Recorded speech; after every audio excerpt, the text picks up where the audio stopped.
Awesome. This is frankincense and that's myrrh, by the way. And I'm not sure if you smelled it up close, you could tell the difference, but that's what it is. Absolutely. How many of you could tell the entire story like that from memory?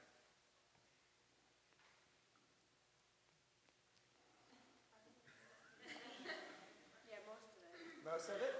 That is awesome. That's awesome. Could you do it with all the dramatics and the pauses and the maybe? I tell you what, the art of storytelling is a wonderful thing to learn. Yes. How did you get started with storytelling? How's that? Okay, well, I had just got my degree from Dallas Theological Seminary, and I read it. I found out about it, and honestly, I'm not exactly sure, but it was intriguing to me.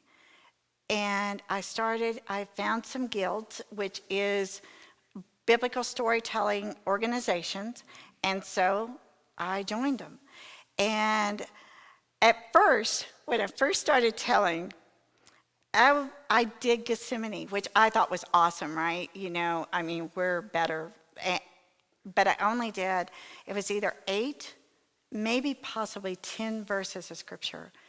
And at first it was like, oh my goodness, how am I going to do this? But one thing I found with storytelling, it's a story. It's like your story, okay? Every one of us in this room has a story.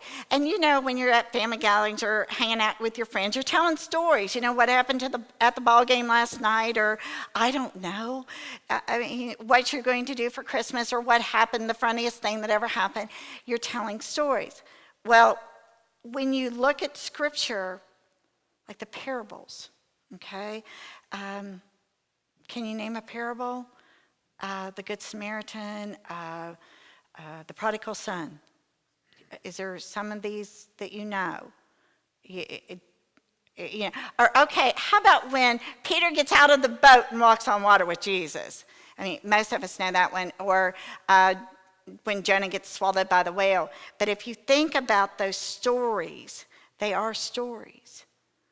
And so what you do to learn big blocks of scripture, what I did here, it's Matthew and Luke intertwined, okay? Because it's really cool to do this, because some people think, well, they're so different. Well, yes, they're two different stories. Okay, if you got brothers or sisters or two friends and you've seen the exact same thing, how often do you tell the exact same story? You put your own twist on it, or the way you saw it. Your heart is there in the story. Well, it's the same way when you read Matthew, Mark, and Luke. Matthew, Mark, and Luke have a lot of the same stories. John is different, and I absolutely love John. Well, I love them all, but John's different. But there is one. How many people know what story is in all 4 Gospels? This is really cool. You need to know this. Well, I don't know if you need to know it, but it's really cool to know. The feeding of the 5,000. And that's awesome. It really is. I've been to Israel several times, and the last 2 times I went there, well, one of the times, I was actually up on the Arvel Cliffs looking over the Galilee, and I was telling the feeding of the 5,000. It is incredibly awesome. One thing is, when you're on location over in Israel telling stories, it really comes to life, because you can see some things that, like, how many people here know what a millstone is? There we go. Oh, you know what a millstone is? I'm impressed. That is cool. Okay. Do you remember when Jesus says that you would be better to tie one of those millstones around your neck and throw yourself into the sea than to lead one of my little ones astray? Well, let me tell you something. He told that from Capernaum, okay? From Capernaum. When you're over there, there's all these millstones. And so you know that millstone has a great big hole in the middle. And here, I mean, there is this huge millstone. And by the way, a lot of those are first century. So you can imagine this great big stone, tie it around your neck, and guess what he's looking at? The Sea of Galilee. I'm not kidding you. Here's a millstone, there's the Sea of Galilee. How cool is that? So Jesus taught, okay, if Jesus came back today and walked with us, how many of you have iPhones, smartphones, computers? There you go. So my guess is to relate with something that we would relate to, he'd probably do some stories that would relate and you would get because it would be digital. We're in a digital world.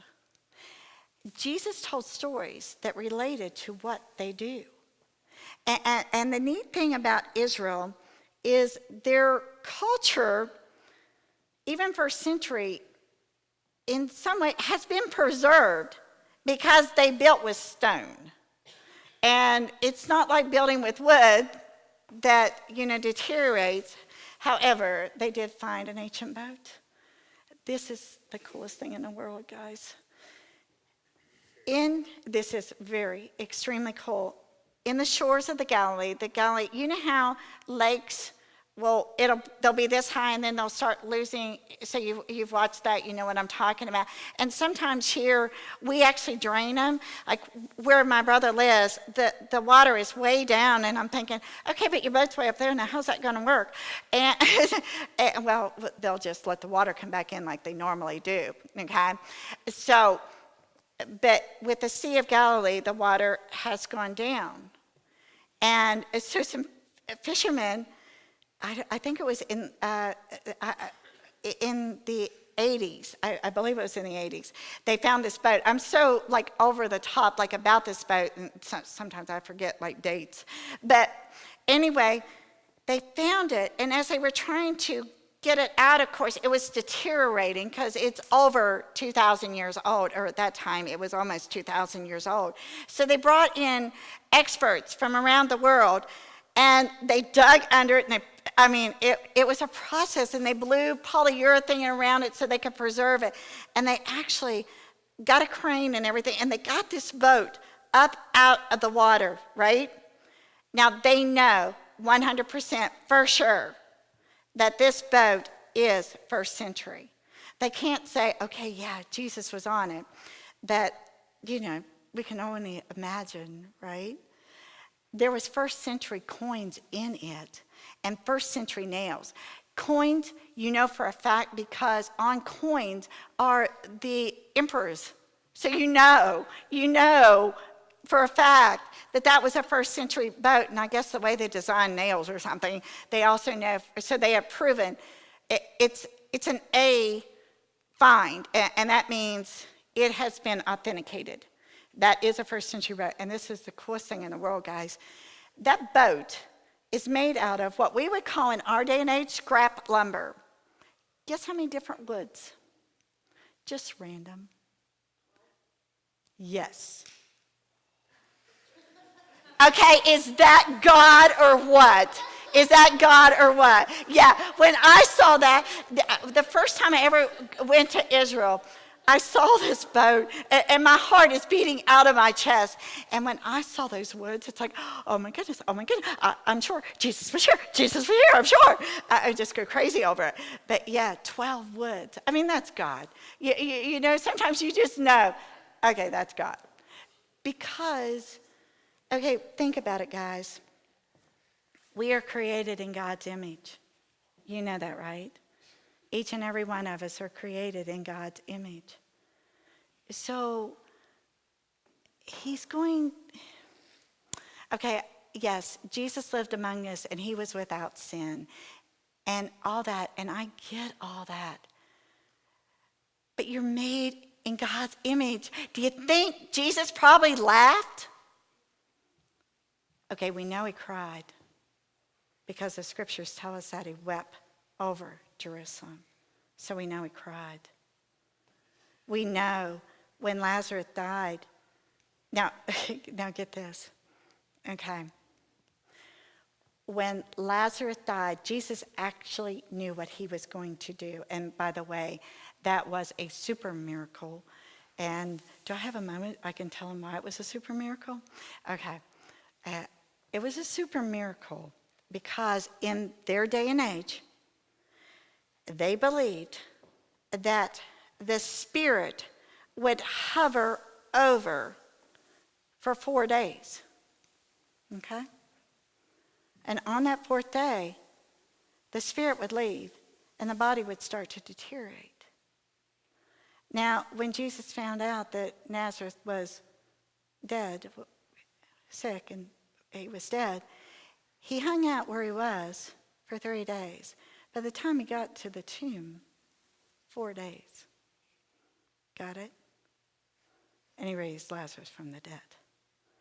And then nobody could say, that's no big deal. His spirit was just hovering over him. Nobody could say that because the time had lapsed. So we know it was a super miracle. So we knew, Jesus knew exactly what he was going to do when he did it. Now, Martha came out to him and they had their discussion, which is really powerful. And then Mary came, and Mary was weeping. And Jesus wept. So you think about it. Jesus wasn't, okay, Mary was weeping because her brother was gone. That wouldn't be why Jesus was weeping, because he knew what he was going to do. He felt her heart. He was crying her tears. He was sharing in that pain. So don't ever think that God or Jesus doesn't know exactly how you feel.